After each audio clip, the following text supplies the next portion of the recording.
Now, let's look at black children who are being set up for the prison system by the educational system. By the time they get in 3rd grade and can't read and write, the prison system has already set up their prison cell. When I served on Harvard University Civil Rights Project, I was shocked to learn this. I knew what was happening but couldn't put my finger on it, and then with that information, I said, this is a cruel system.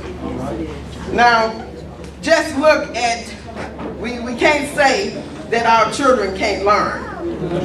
When some of our children get out of prison, they can run a better con than any executive, college-educated person could ever think of.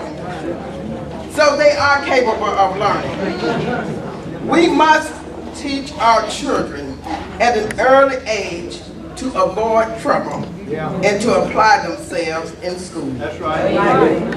As for soldiers, we have been through the trenches. We know where the line mines and booby traps are. As foot soldiers, it is our responsibility to teach them how to avoid war on poverty traps. We must all do our part, because the truth of the matter is, as I stated earlier, the officers in Washington aren't fit to handle this gritty war. You look at their credit history on how they have handled our national debt. Now, I personally think that how they handle and how they vote on this issue should be one of the determinations of whether they are elected into office. Just as our children and we are held accountable in terms of trying to find a job, and you can't find a job because you're in search debt. And you can't get a job because it appears that you aren't a reliable person. You're not accountable. So we should hold them to the same standard. Now, this war on the poor, that's what it's been, not on poverty. Which is institutionalized poverty. The rich is getting richer through government subsidies and tax breaks, and the poor is getting poorer through social program cuts and the lack of job opportunities. Even when our college graduates get out of school, they can't find a job. The working poor don't stand a chance because the greedy wealthy refuse to give decent workers decent pay. The 1% control 46% of the world's assets, and 86% of global wealth is owned by the richest 10%. Yet 2/3 of the world's adults have wealth of less than 10,000. We must recognize and unite at the state and local levels. The 1968 Poor People's Campaign with Dr. Martin Luther King Jr. wasn't about a dream. It was about making some money. It was the battle cry against poverty, against capitalists, against greed, against its structural unemployment. Dr. King couldn't tear down the poverty defense walls alone. He enlisted everybody, poor Latinos, poor Asians, poor whites, and poor blacks, working together and having that united front is what made the difference. In closing, I would like to recruit each of you to do your part to bring us out of this war on poverty. First, stop swiping that credit card. Set up a monthly cash budget. All right. It will help you see just how much you're spending. That's right. The decisions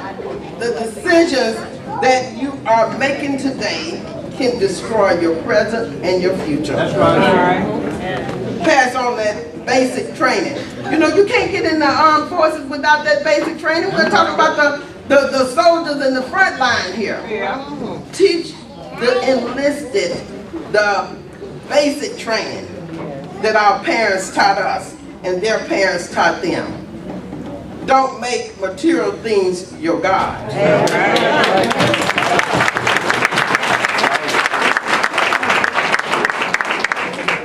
Even if you're making minimum wage, save some for a rainy day. Found just a little piece of land. That's It was right. just this big right here. But let it be what you can call it your own. Don't live above your means. That's right. No, don't worry about what the Joneses have over there. Try to keep yours up. All right. Support That's right. support your black businesses and colleagues.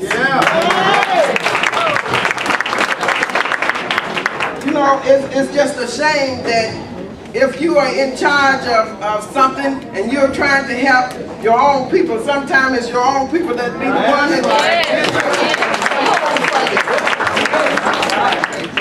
help young folks get stable and get a job. Help them. Now, Rita talked about some of the educators that were their teachers that taught them. You saw the beautiful example of a 17-year-old stepping up to the platform to keep her family together and to rear them. Just awesome, just one testament after the other. These honorees are so outstanding and they're well educated. Get your education because a mind is a terrible thing to waste. Know that you never stop learning. And a self-taught person is one of the most educated people in the world. Because you want to learn. Respect God, yourself, your parents, and elders. That's right. If no one respects you, respect yourself.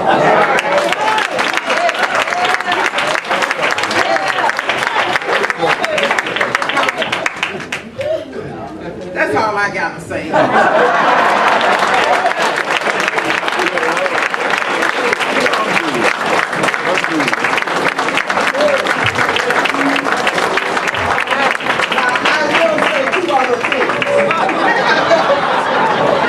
My daughter tell you, don't ever give her the mic.